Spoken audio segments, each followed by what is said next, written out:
Thank you for joining us today for another exclusive interview sponsored by Immovet. Help your horses reach their maximum potential with Immovet's line of natural homeopathic products. I'm your host today, Aurelian Tremia. Today, we're joined by Derek Ryan, a seasoned trainer guiding the talented Book'em Danno through an exciting international campaign. From a strong showing in the top US races to a potential run in the prestigious Godolphin Mile at Meydan, we'll explore the strategic decisions behind his path to Dubai. We'll also discuss Book'em Danno's adaptabilities across distances, his experience traveling to Saudi Arabia, and the challenges of competing on the global stage. Stay tuned for an insightful conversation with a trainer navigating the heights and challenges of elite horse racing. Well, first of all, Derek, great to have you here. Thank you. So Book'em Danno has proven himself versatile at different distances. What different factors led you to target the Godolphin Mile, specifically over the Golden Shaheen Sprint? Well, as he's getting a little older and more seasoned, he's very relaxed, and I think the mile is actually his best distance. Okay, fair enough.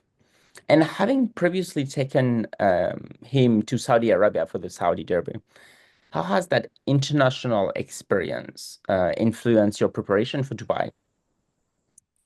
Well, he's a very versatile horse, and he's very laid back, and he's very easy to ship and everything. And still think I should have won that one, but hey, that's just my opinion.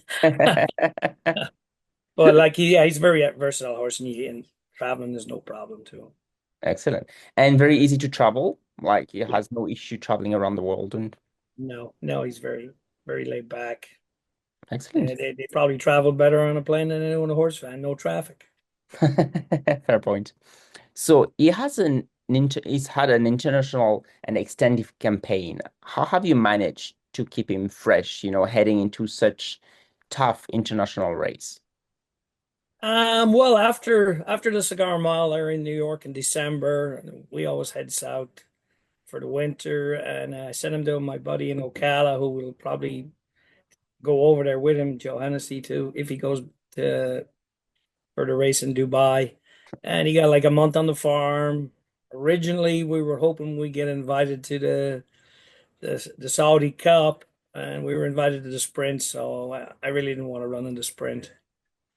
And we were probably would have get invited late, but it was overfilled with good horses, and a lot of them fell out, dropped by the wayside. So we figured we would run the Saudi and then go to the race in Dubai, but we'll start a little later this year. Fair point, fair point. And I guess things can be very unpredictable with horses. Yeah, they're like strawberries; they don't stay good forever. Fair point.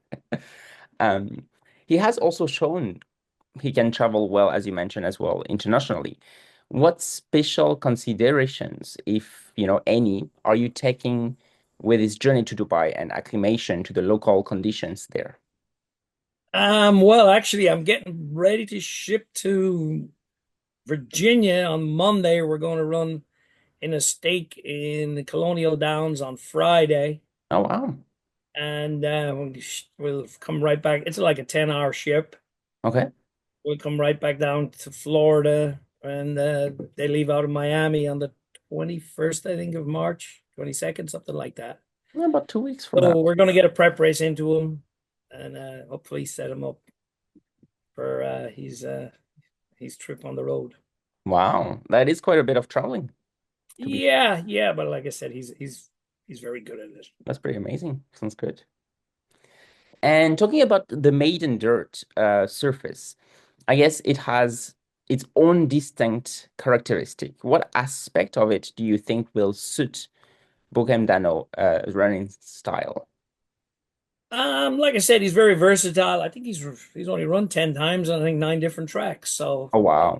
doesn't have to carry his track. He ran in Monmouth, Saratoga, Aqueduct, Saudi Arabia, Tampa, Keeneland.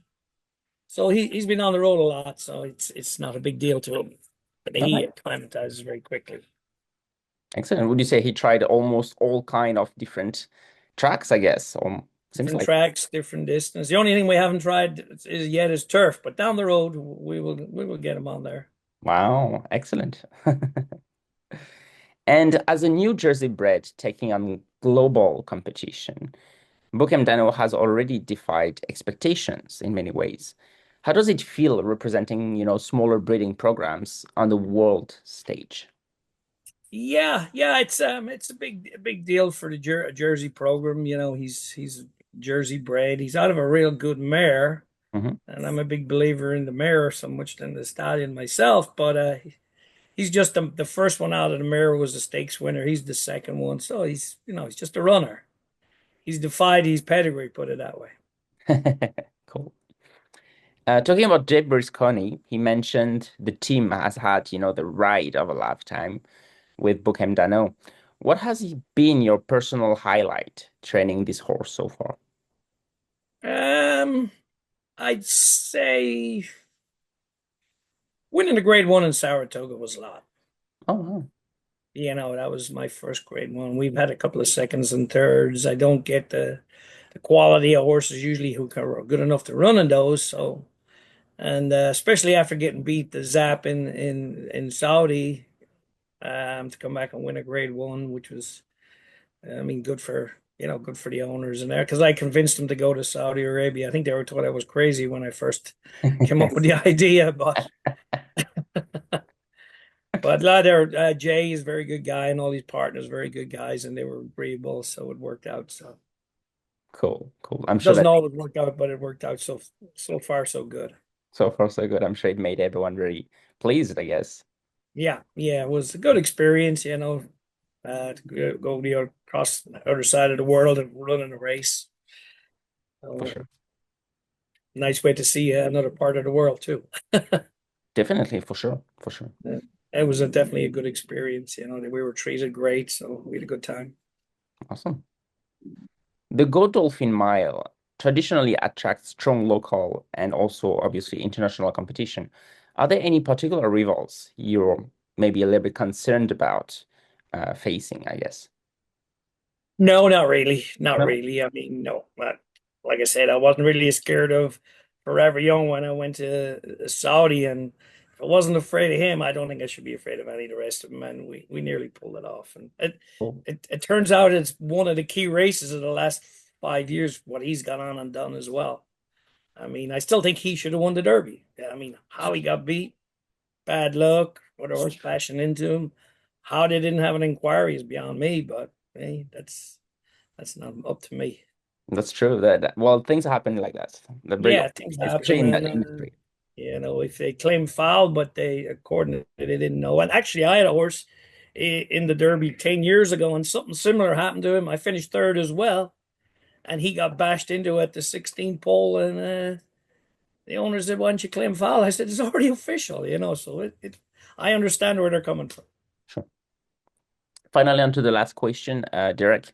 Looking beyond Dubai, what long-term goals do you have for Book'em Danno for the remainder or remaining of 2025? Assuming that all goes well at Meydan.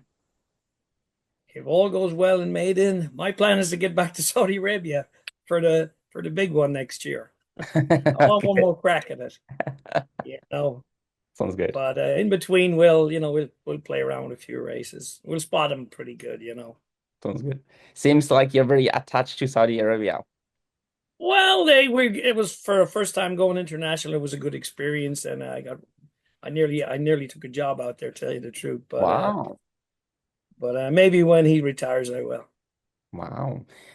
Saudi Arabia and the Middle East is definitely a strong area for horse racing, that's for sure. Yeah, it looks like it's getting bigger and better.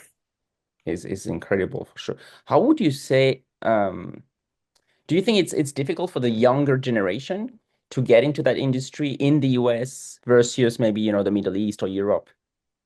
I think it is nowadays. I wouldn't like to be a young kid starting out because I don't know. It's getting smaller and smaller. The bigger guys are getting bigger and bigger, and it's a smaller market. And I wouldn't like to be a 25-year-old looking to start training. For sure, for sure. That makes sense. I've heard that quite a few times before. You know, if I didn't have Book'em Danno, I'd probably be already retired too. Well, thank you so much for your insights. No That's great. problem. That's very good.